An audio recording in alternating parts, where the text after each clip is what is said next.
Hey world, you're listening to Globethotter, the pod that puts the lover in travel lover.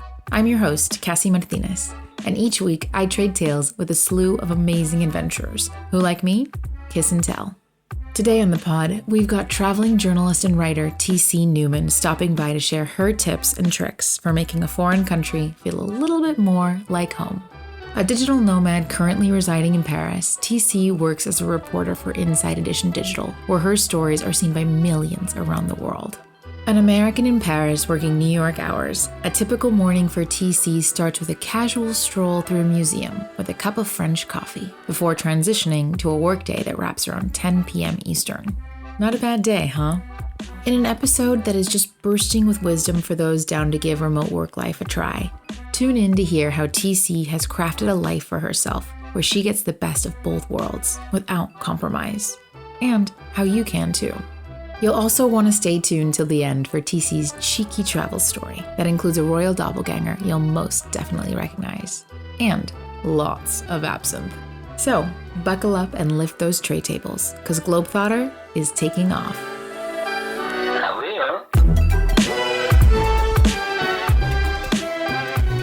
So welcome, TC. How are you doing? I'm great. How are you, Cassie? I'm so happy to be with you. I'm so happy you're here with me too on the pod that puts the lover back in travel lover. I'm here, you guys, today with TC Newman, who is a journalist and writer. She's currently working as a reporter for Inside Edition Digital, where we both coincidentally work remotely, actually. So we've got a coworker in our midst. Exactly. During TC's career, she's interviewed everyone from major celebs to those everyday individuals who should be celebrated. Her stories have been seen by millions across TV and the web. When not in front of the camera or writing, you can find TC with a book or using her passport to explore even more destinations. TC's been to 40 countries and counting so far, so it's safe to say she knows what she's talking about. So, TC, where are you coming from today? Set the scene. Okay, I will set the scene. I am sitting in a very modern apartment, looking out the window. It is rainy and gross, but Paris is still beautiful when it's raining. Oh my gosh, yeah. Paris is the one city where it's raining. It's like, oh, that's romantic. Yeah, I don't know how Paris rain is romantic, but somehow it works. Somehow. It works. Yep. And before we hopped on this call, it's 1:45 p.m. for me. What time is it for you? 8:45 p.m. 8:45. So I was hopping on social media, giving a little look-see, what's TC up to before our story, and she was at a really cute bar. Tell us about it. Okay, so this was not something I found, so I can't even take credit for this, but a friend of mine took me to, first she says, meet me at the Moulin Rouge. And I'm like, Moulin Rouge? And in my head, like literally on the metro, entire way there was the song Lady Marmalade played in my head as I'm going. So I meet her in front of Moulin Rouge, and there really is a big red windmill, and she leads me down this dark alley. I'm like, okay, a little creeped out. Then we go up some stairs and we go past a bodyguard, and then we go into this restaurant, and I'm like, oh, okay, cute restaurant bar. And then she takes me in the back where no one else seems to be going. It honestly looked like we were going into the kitchen of this restaurant, and then up another set of stairs. And then we're on the roof of the Moulin Rouge. What? And it's amazing. You've got a view of Paris and the whole Montmartre area, and like literally right underneath the iconic red windmill. It was so cool. So we had drinks up there, and You thought we were just going to leave you hanging? Well, the name of the bar totally slipped our minds while recording. We got you in post. The amazing haunt TC is describing is called Les Bars à Boules and will be linked in this episode's description. You're welcome. Now, let's get back into it, shall we? yeah, so there's lots of little hidden gems. I can't say that I know all of them. I'm barely scratching the surface, but I'm learning more and more every day I'm here. Wow, that is amazing. And it also sounds just like a typical Sunday in Paris at the same time. Oh, that was Saturday night. Oh, okay. I'm getting it twisted. No, just things you learn as a solo traveler, especially as a solo female traveler. I don't post where I am when I'm there. Ooh, okay. Let's write this one down. Take it with us, ladies. That is something like, while I will let family and friends know where I am ahead of time, I'm not posting that on social because I know there are people who follow me on social media who I am not friends with. I don't mean to think that people have bad intentions, and sometimes they don't have bad intentions. Sometimes they're just delightfully creepy, and I don't want delightfully creepy when I'm out. So no, I don't post things in real time. Yes. You know, this really reminds me, I put a Q&A on Globetotter's Instagram and I said, what are some travel tips that totally saved your ass? And one of the answers I got that was kind of the first time hearing it for me was, I never post in real time. And it makes so much sense when you think about it. You know, I think it's very tempting to give the play-by-play, but you know, I also know folks that are like, for real influencers in the game that are like, yeah, no, I just bank everything. And that also saves my butt too, in terms of like not posting something that's a little controversial. Like in the morning, wake up, look over your stories that you have an idea over. And then you're like, yeah, no, that one doesn't need to make the feed. Nope, that one doesn't need to make the algorithm. So you've been in France actually for quite a bit. I want to dive into like, what's your travel style? I think you do Airbnbs, or what is it? Okay, my travel style, that's such a good question. And it has evolved and changed, and it depends on where I am.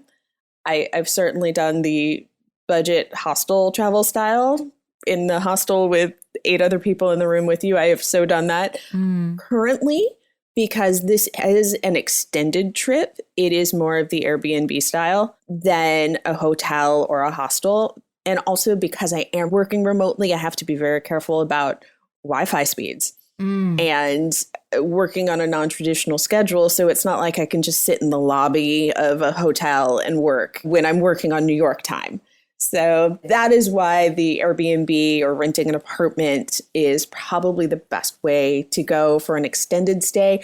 I'm kind of seeing this more as a experience living overseas rather than a vacation. Yeah, totally. Each trip has a tone. Yeah. For real. I think, you know, we both work remotely for literally the same company. And that was my vibe when I went to Mexico in November as well. Got the month-long Airbnb. And the really cool thing about that too was when I was feeling social, when I felt a little like, okay, let me get out there, spread my wings, I would go and visit these hostels or traveler hideouts. Yep. And then, you know, no party came home with me. I was like, okay, I'm going to have a really good night's sleep. And I know nobody's going to be snoring in there. Yeah. and you know, there's a time and a place for that. And I'm all for a 3-day weekend where you're in a hostel and partying and living it up. But also I want to come home and have it be quiet and wear my slippers. And I'd like to make some tea now. So that's the nice thing about having a quote home. Right. Especially when we're like knee deep in winter. Right. So true. Yeah. It reminds me the last trip that I had taken last winter. I remember I was in pure cozy mode. Like I was in fuzzy slippers at home, my fuzzy sweater, fuzzy blanket. And I'm just pure tourist in that way in the winter. Yeah. You know, and then Mexico City was coming up. And I remember literally thinking to myself, like, I really want to bring this candle with me. And that was a sign. It was like, Cassie, you don't want to be traveling right now. You want to be home. You want to take a literal candle with you. But that's not a bad thing. I think what we need to do, we collectively, is remind ourselves that home is where we are. Home is where the people we love are. And hopefully you're the person you love most. So take your home wherever you are. And yeah, we bring little things with us that feel a little more like home. Like yours was a candle. I love essential oils. So I've got like peppermint oil and I've got some lemon oil. Like it is real hippie patchouli and frankincense going on up in here. Yes, I love it. I love it. Do you have any pro tips for securing good rates when you are looking at like month-long places or maybe transitioning from Airbnb to an apartment? Because that can actually be cheaper. It can be cheaper. And that's actually what I've got right now. I've got an apartment right now. Be willing to travel in the off season. Like people aren't coming to Paris in February. It's not really pretty right now. Like it is pretty because it's Paris, but people would rather be here in spring or especially in the summertime. So you're going to get a better rate in the off season. But if you're looking for like the Jardin du Luxembourg to be full of flowers and beautiful trees, you're not going to get that right now. All the plants are dormant. So it's a give and take. And so when you're looking for good rates, know that you're probably giving something up in the process.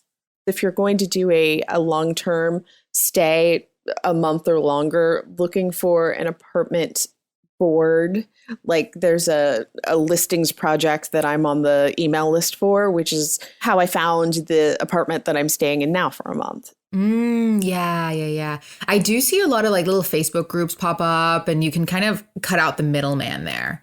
But I will say, as a solo female traveler, sometimes you love the middleman for safety, like Airbnb. Yeah. Yeah, you're like, I can report if something's up, or also, get to know my quote unquote temporary landlord for a little bit. Another site that I like is trustedhousesitters.com, where you make a profile. And then from that profile, usually you're taking care of a pet or plants or something, but you get a free place to stay.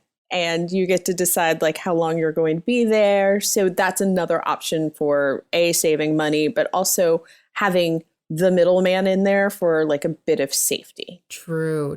I have to know, where's the most exotic place you've like house sat plants? Oh gosh, I don't think they were very exotic places, but actually in London, I did that for, oh boy, over 2 months. Oh my gosh. I had a free place to stay in London, which is, one of the more expensive cities in the world. Yeah. And this woman had a beautiful garden. And the only things that she asked me to do was water the plants, like please don't kill my plants, and get her mail. And the other thing that was so neat was she said, listen, I don't know how to use this computer, but I have decades of pictures. Can you help me scan my pictures and put them into my computer? Aww. And that was my job for like 3 months while I was working remotely. Ooh, and remind us, what was the website for this again? Exactly. Trusted House Sitters. Amazing. You guys, I hope you're taking notes. Now to one of the real questions that's just boggling my mind. How does one even get to 40 countries visited, TC? Let us in on the secrets. Oh, wow. The secret to traveling is going and to making opportunities that are going to make travel easier, if that's something that's important for you. At one point, I worked for a cruise line and worked on a cruise ship. So as we would go into different ports, that's racking up different countries. So that definitely helped. I got to see a lot of the Caribbean and South America that way, Central America, which was great. An amazing way to see it. Somebody else is paying my travel while actually paying me, which was great. And then the other thing is, if you have the opportunity to stay in a centrally located country for a good period of time, you could then use that as a jumping off point to travel to other countries. When I stayed in London, London is an airport hub. So many places do layovers in London before moving on to someplace else. So it was great for cheap flights to other countries and stacking my days off together. So it looked like I have a 4-day weekend. That was one of the tips, or one of the tricks that I used to feel like I was on vacation, but I wasn't really on vacation. It was just 2 weekends back to back. Yeah, totally. That makes a lot of sense. It's like, be logistical and be intentional, right? Like, I think as well, like location. Yeah. Like you said, like finding a spot where you can take that cheap Ryanair flight, or they've got a train station that's amazing, or you've gotten familiar with like the buses. And just, like you said, like stack those days. Like I remember when I was volunteering in hostels, this is what I did, like Monday through Thursday, because I only had to work 20 hours a week in order to get free accommodation while volunteering in these spaces. Yeah. And so I was like, okay, put me on Monday through Thursday. I'll work those 4 days, like 9 to 5, baby, or whatever it was. And then I said, I want to the next week have that Monday through Wednesday off, and then stack my days Thursday through Sunday. And so there it was all of a sudden, like full week for me to traipse around Europe. Yeah. And I was so proud of myself. Everybody else in the hostel was just kind of, let's say, just going day by day, enjoying it. And I was like, no, I've got places to be, honey. Yeah. I'll see you back next week. There are sights to see, and it's time to go. Like, really, look at a map. What's close to you? here in France, I was looking at, okay, what countries touch? Like, where am I? And which ones haven't I gone to? So I was like, okay, I found one.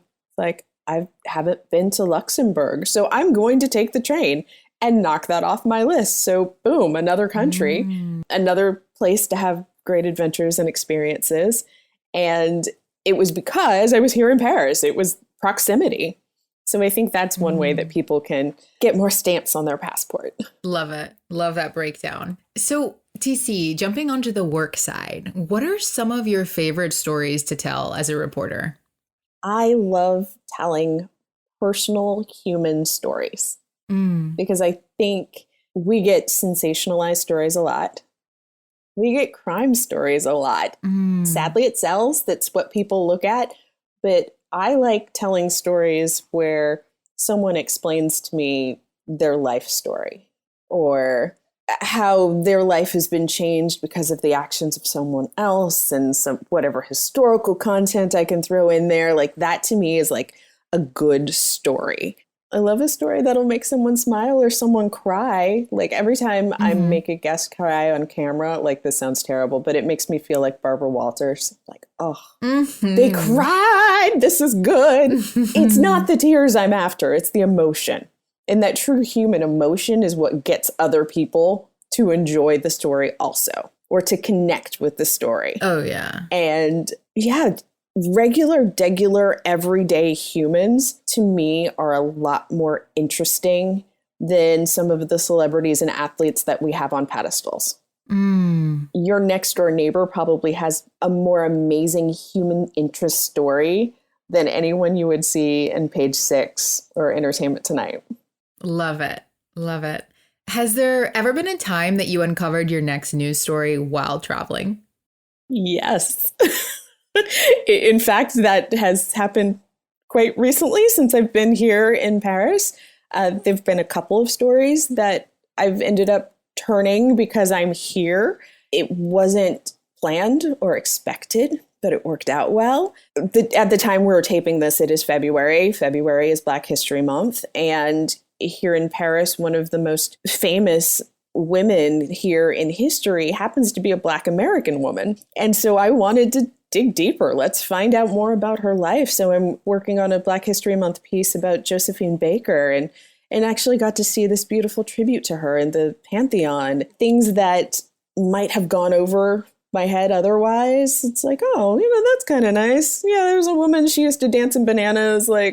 But to know that this was a Black American woman from St. Louis, Missouri, who came to Paris and made a name for herself and then literally fought for her country in La Resistance during World War II. Like that's a story. That's a life. That's a legacy that touches two different countries.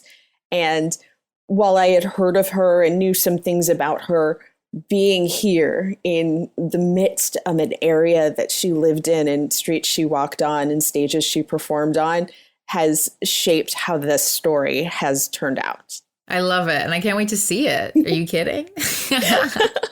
So as someone who works remote, do you have an apartment in the US or what do you do? At the moment, everything I own is in a storage unit. Gotcha. So you transitioned from having a place in the US to putting everything in storage. Right. And you're like, okay, toodles. Yeah, pretty much. That gives me a certain amount of freedom. And that was a pandemic thing. I was like, I don't need to do this right now. So everything is in a storage unit, enough stuff for a 2-bedroom home. And I have a couple of suitcases. That works for me right now. And whether that is, hey, I'm going to visit some family for a little while, or I've never been to this area. Like I hadn't been to Savannah, Georgia, and it looked really cute. So I decided to go because I could. So that's what's happening right now. I know some people have downsized and gotten rid of all of their stuff. I'm not there yet because I do believe I'm going to have a more traditional home at some point, and that will make sense for me, but it's not necessary. It doesn't make sense for me right now. Gotcha. Okay, cool. So it's a storage unit and a suitcase. That's the vibe we're on right now. That's where we are. A suitcase. Oh, and a backpack for the computer. Got it. Got it. So you're currently across the Atlantic working US hours. What does an average day look like for you? I work New York hours in Paris. So I've got the whole morning to do whatever I want to. Generally, I naturally wake up around 8:30 or so, lounge around in bed for a little while, do some yoga. Beyond being a journalist, I am a certified yoga teacher. So that's my fun mental health stuff. And what I like to do is take a walk, or I go somewhere every morning, whether I'm walking around my neighborhood, I'm walking towards a specific museum or landmark or place that I want to go. I think it's important to get out and see stuff every morning. Sometimes it's a tourist destination. Sometimes it is just to the grocery store and back. But it's to get out. And then I come back to my cute little apartment and start work at 2 p.m. And so from 2 until about 10, I know I'm going to be in the house.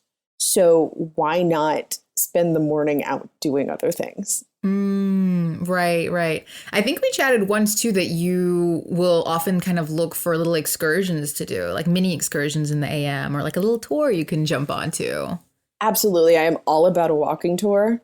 I love a walking tour. I love the history. So I will do that. I will go to a lot of museums. People think you need all day. Sometimes you just need 2 or 3 hours.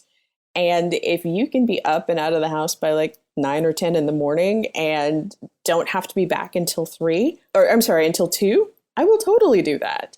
Another option sometimes is just grab your journal and go to a cafe and write while people watching. But I do make a point to get out and do something before it's time to work. Right. Yeah. And that 2 p.m. to 10 p.m., it really isn't that odd when you think about it. I'd be awake during that time anyway. Really, if I was in the US, 2 to 10 p.m. is actually probably my more productive hours. Facts. Rather than working at 8 a.m. New York time, 8 a.m. I had to set an alarm to wake up.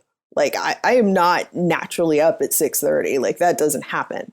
So this has given me a chance to wake up naturally, go about my day, get anything on the to-do list done. So I'm not at work thinking about, man, I need to do this and I need to do that.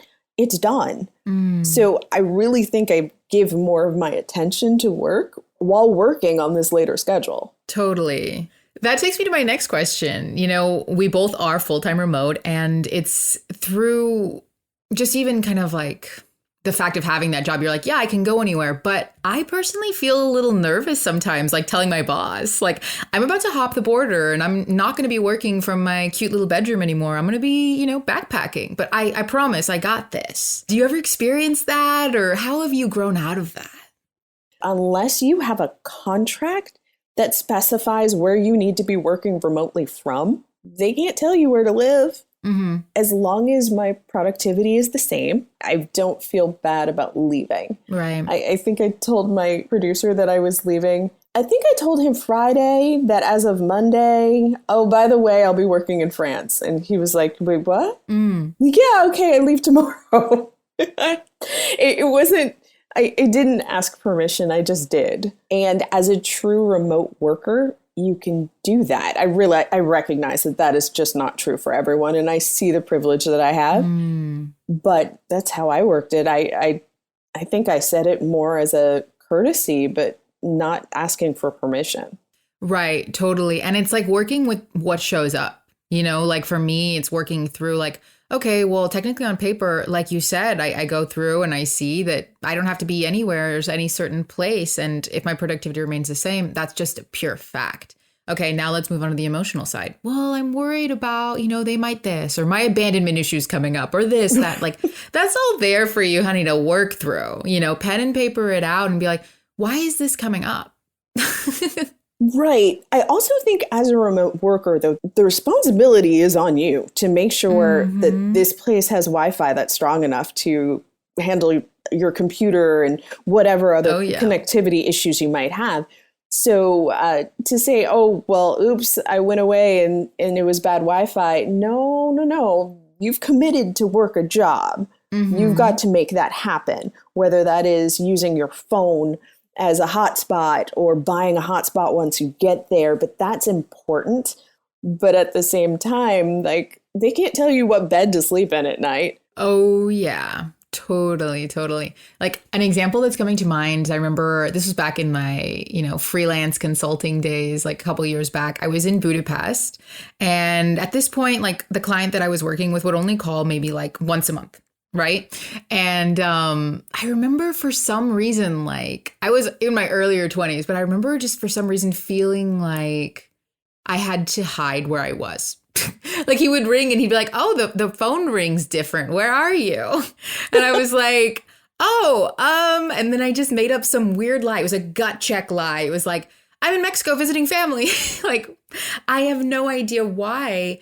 I'm sure I could unpack it, when I really sit around with it. But here was this person that like, I didn't owe him anything other than the work due on that certain day, which I was delivering. But yet I didn't want to really say like, oh, yeah, I'm like overlooking this beautiful vista in Budapest and you're in your office. Like, I don't know. Maybe it was like I didn't want to trigger FOMO or I don't know what it was. But this was very present. There is that. And you know what? Whenever you go somewhere, you're going to trigger FOMO in someone else. No joke. I had a woman on Instagram reach out, send me a DM saying that the pictures of my travels triggered her so much that she had to go to her therapist to talk about the fact that I had the ability to travel and she didn't. Was like, oh, you need to unpack that because that's nothing to do with what I'm doing. That is all on you. And so I think sometimes as women, as professional women, we shy away from taking the spotlight from anyone else. And so we get like, oh, well, it's not that big of a deal. And it's okay if it's a big deal to you. It's okay if you getting to travel is amazing to you. Like, own it. So true. Own it and be with it and sit with that. And yeah, I think a lot of people hide, I've been working from wherever. Why hide it? Why hide it? Are you still getting your work done? Awesome. Own that. Amazing. Yeah. And you bring up a really valid point, which is those projections, they have nothing to do with you. That's a personal issue. And I think that's a part of it as well is owning that, owning that piece, which is like, okay, maybe, if you need to unfollow, I'm not going to take that personally either. If you need to mute me because I'm in my year of yes, go ahead. Exactly. And that is all right. As you get of a certain age and your friends are married and having kids and clearly not in a position to be able to travel whenever they want to, you get a lot of the comments like, do it for me. And I'm like, no, girl, I'm doing this for me. Like, that's so sweet. Do all the things I can't do. I'm like, nope, I'm doing all the things I can do. This has nothing to do with you. Interesting. I think that's okay to say. Travel for you. Like, I hear people who say, well, I went to this place because my relative has always wanted to go. Well, where do you always want to go? What calls to you? Don't live your life for someone else. Even once you've packed a suitcase, you still have to keep living for you. That's so true. That's so true. I've had experiences as well where, you had maybe more of the rigid itinerary or, all the ideas of what you wanted for that trip. And then you just get swept away. And you're like, you know what? I'm not going to feel any guilt over this. I'm going to do the classic extend. I'm going to stay a couple more days. I'm going to see where this romance goes, whatever it may be. Exactly. Yep. And do it for you, quote unquote. Absolutely. Ride that wave wherever it takes you. Like, feel confident that you have the capabilities to handle wherever it does take you. I think so many people get afraid to go off itinerary or off schedule because they don't know. I don't know what's going to happen. That's great. You don't know what's going to happen, but trust that you have the ability to deal with whatever comes up, good or bad. Right. Totally. There's honestly so much more to travel than just getting from point A to point B. It's really about what comes up for you.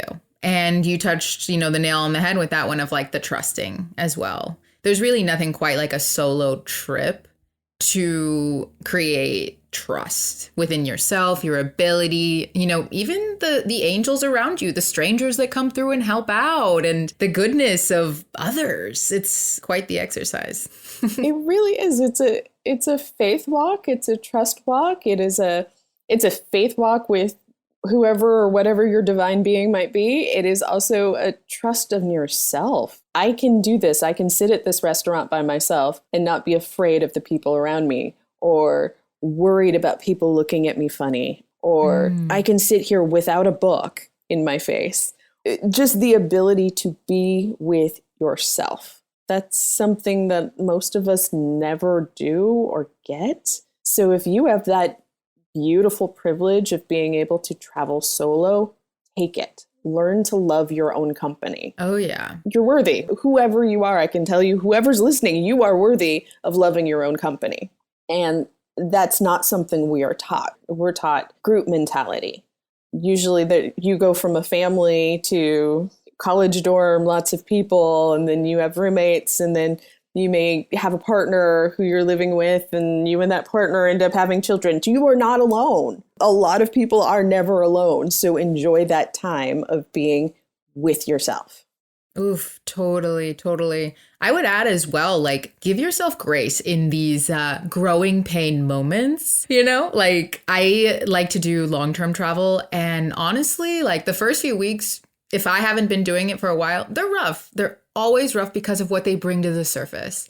And it's just there for you to play with. You don't got to judge it. You don't got to put it in the closet. You don't got to shame what's coming up of oh my God, I would really like to be with that group. Or what does it mean that I'm here by myself? Whatever comes up, be like, you know what? We're going to get through this. I know it gets better. I've done this so many different times that I know it will get better. And also trusting that when you travel, you take you with you. So whatever issues you had at home, those issues have just traveled. Those issues got into you packed them in your luggage. They are with you when you show up. So if you were dealing with loneliness at home, you're probably going to feel lonely in your new city, country, state. If you're dealing with a broken heart, and I can say that from experience, I went on a trip, this was 5 years ago. It was, the breakup, the one where you're oh, this crushed my soul. And when I left the country, I did not automatically feel better. You still have to go through the growing pains in the process of whatever you are going through. You're just doing it in a different location. Oof. So if you're in a happy, wonderful, secure place, you will hopefully feel that way when you get to your next location. But just know that whoever you are goes with you. And that's not a bad thing. Sometimes you do need that change of scenery to deal with whatever's going on in your head or your life or your heart, and to use travel as a tool for both mental health as well as personal growth. It's possible. So TC, what's one piece of advice that you would give to those that are aspiring to follow in your footsteps as a traveling journalist? First, you need to have a workplace that is open to full-time remote working. And even if you don't have that now, be brave enough to ask. Some places would probably be receptive to it, especially now. Why not? Why not? Go ahead and ask. Also, I think picking a location is incredibly important as far as time zone. When are you awake? When would you rather work? There are places that I absolutely would have loved to go, which actually would be warmer this time of year. However, it doesn't make sense for me body clock wise to go and work remotely from Hawaii when I'm working on New York time. So I think that's incredibly important. Or if you have the type of job where you don't have to clock in certain hours, then great. If you can work at whatever time, then make that happen. I love that advice about the time zones. Yeah, because it's February. I would love to be in Hawaii right now. I would, but that would be such a huge time difference from New York. I would be working in the middle of the night, 1 a.m. or something like that. Right. That wouldn't work for me. Right. Yeah. I personally am such a fan of the central time zone. I'm here in Texas and I'm right in the middle of y'all New Yorkers and Californians. And so like Mexico was just that ideal place for me in the last year, you know, and, you know, when I spread my wings a little deeper and go more in Central America, like just kind of keeping in that vicinity. And the most it changes is like 1 hour when it goes to East Coast, like say in Playa del Carmen. So this is the kind of little back work you've got to do. Yeah. Do your research. Make it make sense. Totally. You've got to check all of the boxes before you go. Wi-Fi, connectivity issues. Just is the area conducive to the type of travel you want to do? If you're going somewhere where it's like heavy adventure travel and you're jumping off waterfalls and doing all these beautiful things, you're going to be exhausted afterwards. Do you want to go to work after doing all that in the morning? Yeah. There's a big difference. Walking the Champs-Élysées is not the same as going scuba diving. Scuba diving, I love doing it, but it's exhausting. I wouldn't be able to do that and then go to work and have a full productive day. So these are just things you got to think about and plan out before you go. Right, totally. And, you know, the very unsexy question, which is like, how's the Wi-Fi? You got to get very familiar with asking it. Yeah, and asking it and usually asking it again. And maybe asking the neighbor before you get there, because I've definitely had it vary in different places. So it's not fun, but it's real. Because as much as like you want to travel, you also want to keep your job. Right. You know, the gasoline that's fueling the adventure, you got to keep it secure. Like, who's paying for all of this? Oh, yeah, me. So I better keep that source of payment coming. Exactly. A pro tip I want to share is always going into the reviews of whether it's the Airbnb, the hotel, the hostel, Control F search in the reviews and just type in Wi-Fi, type in internet and see what comes up. Because, you know, 9 times out of 10, you're going to find someone being like, oh my God, the Wi-Fi was absolute shit. Or it was great and it was really exceeded my expectations. But that's that kind of research TC's talking about. Like, this is not the fun part. That's not the cute part. That is not, ooh, what outfit am I going to pack? Or that sort of stuff. Like, that's not cute, but that's real. That's the real stuff. And if you're staying for a long time, you have to think about the logistics. Like, where is the closest grocery store? Do you need a car in the area? Can you get by with walking? Is there adequate public transportation? Like, you have to know that ahead of time, especially for remote work. So true. So true. So I know that you're a self-professed bookworm. Yes. Can you tell us about a meet cute that you had while traveling that just felt straight out of a romance novel? Ooh, let's see. I'm imagining Brussels, Belgium. And you have to know this about me before this at all makes sense. I have a huge thing for royals history. As British royal family, other royal families, like, it's just a thing. Maybe I was a princess in another life. So with that, this was October of 2017. I was staying in this cute little hostel. And so 2 girls who I met there who ended up amazingly being friends who I'm still friends with. We've continued to travel together. We decide we're going to an absinthe bar. And as we're getting absinthe, I look up. I've never done this before. They've got the sugar and the flame, and it's so cool. And there's this man sitting across from me, and he's staring at me, and he looked just like Prince Harry. Oop. I mean, we're talking like the red hair, the strong jaw, and he opens up his mouth to speak, and he's got a British accent, and I'm like, I'm dead. I am dead. Who is this man? Oh, granted, my gosh. He was from Bristol, UK, and that night he decided that he wanted to hang with me and my friends, and he and his friends, we went to the absinthe bar. We went to the tequila bar, and then we ended up at this dance club, and we were just dancing the night away. And me and the other girls we started calling him Prince Harry. Now he's got a whole other name, but that is somewhere in my WhatsApp contacts. But I'd like to say that was the night that I got to make out with Prince Harry. Heck yeah. Also, Prince Harry at the time was in the news a lot. This was the month before the engagement to Meghan Markle was announced. Oh, wow. And so at the time, Prince Harry was truly the world's most eligible bachelor. And so I like to say this cute boy from Bristol, I got to be his Meghan Markle for the night. Heck yeah. That's amazing. I'm living for that story. So I have a question. I've never had absinthe, but I've heard of its, properties. Can you please just describe it? Okay. Well, first I will say, if you're in the United States, you may have seen absinthe on a menu. It is not real absinthe because the type of absinthe that you can get in Europe is not legal in the United States. Ooh. So we will start there.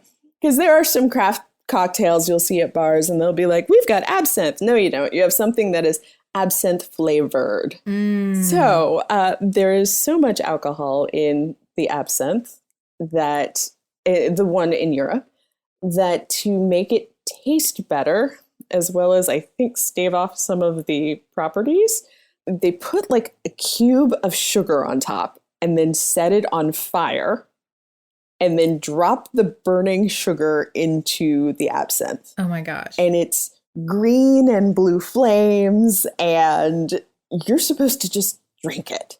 Take that shot. And I did. And I have heard people have had actual hallucinations drinking this stuff. Now, granted, I was a lightweight. I only had one. It was incredibly strong. And I generally have pretty good tolerance. Like, I'm a tequila mezcal kind of girl. So I can handle it. I did one. The world was real happy. Like, I didn't see fairies or anything like that, because I've heard other people are like, oh, stuff is flying around. Yeah, no, that didn't happen. But like, it was enough to see why it's illegal. Right. I get you didn't see fairies, but you did see Prince Harry. I did see Prince Harry. And like, I will say, I need to clarify this. A, it was not Prince Harry. I want to be really clear. B, I have looked back at photos to see, okay, how much absinthe and tequila did I drink that night? Does he actually really? He really did. This guy really did look like Prince Harry. Yeah. This was about to be my next question. I was like, were you able to look back and confirm? I have photos. And like, I can say, nope, actually, from the profile and the jawline, I feel confident saying he looked like Prince Harry. And then when you add the absinthe and tequila on top, I mean, I could have curtsied and said, thank you very much, Your Royal Highness, but I didn't. Amazing. The two girls that I met staying in that hostel, we have traveled together since then. We have now gone to Copenhagen. We have now gone to Sweden together, and super fun. And we still joke about Prince Harry. Oh my God. I love it. And I also just like love the element of this story too, with like the besties. Like, I am still in some really lit and boisterous WhatsApp groups with some girls that I met for one night, Yeah. 30 minutes at a bus station. What I love about this now is like, we've remained friends. It's now been 4 or 5 years. And now one of them is teaching French in the UK. The other one has gotten a sailboat and is sailing around the Caribbean, like quit her job as a lawyer and just decided, I'm going to sail the Caribbean.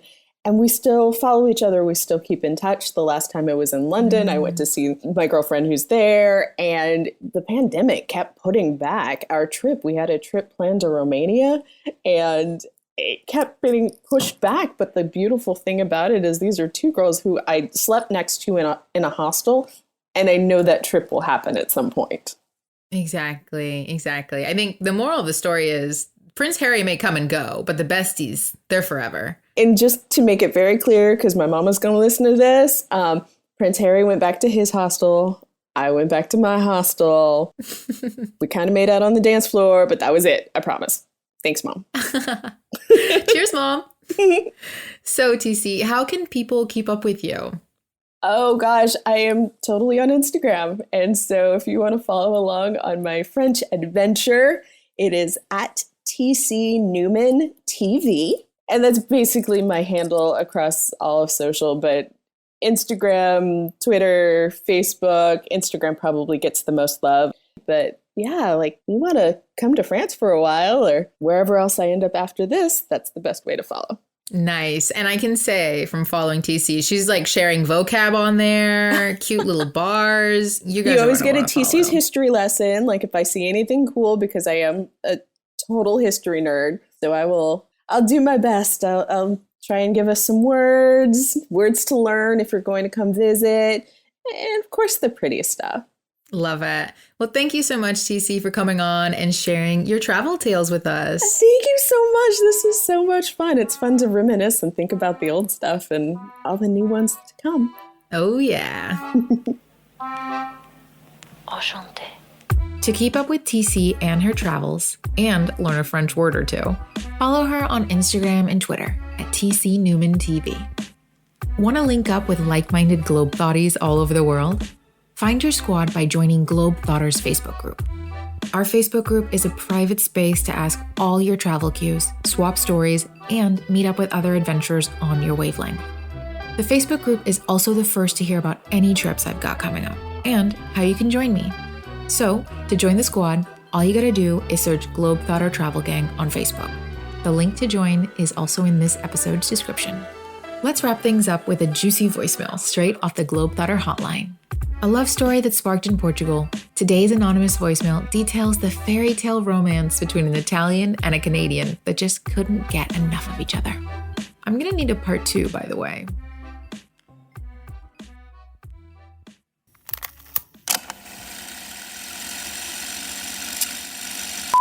Hi, Cassie. I wanted to share my experience with you. So I'm Italian, and I've been spending a month and a half in Portugal recently, where I also met this Canadian guy. He's been super sweet, and we bonded instantly. So we spent all of our time together until it was time for me to go back home. And at that point, he was like, "But do you really need to go back home?" I was like, "Yeah, I do have my flight ticket already. It would be crazy expensive to buy a new one." And at that point, it was like 250 euros, something like that. And he was like, "No, don't worry about the money. I'm going to buy you the new flight ticket, but I would simply like for you to stay some more days with me if you want." And I was like, of course I do want. So I ended up spending some more days with him until it was time for both of us to go back home. He was going to Canada and I was going to Italy, and we simply said goodbye. Well, it was not an actual goodbye because we said we're going to see each other soon. And hopefully we're going to see each other in November. Enchanté. Inspired to share your own epic travel story on the Globetrotter hotline? All you gotta do is go to speakpipe.com/Globetrotter to leave an up to 90-second voicemail detailing your travel tale. A quickie, if you will. Want to stay anonymous? No name is required to leave a voicemail. Till next time, I'm Cassie Martinez.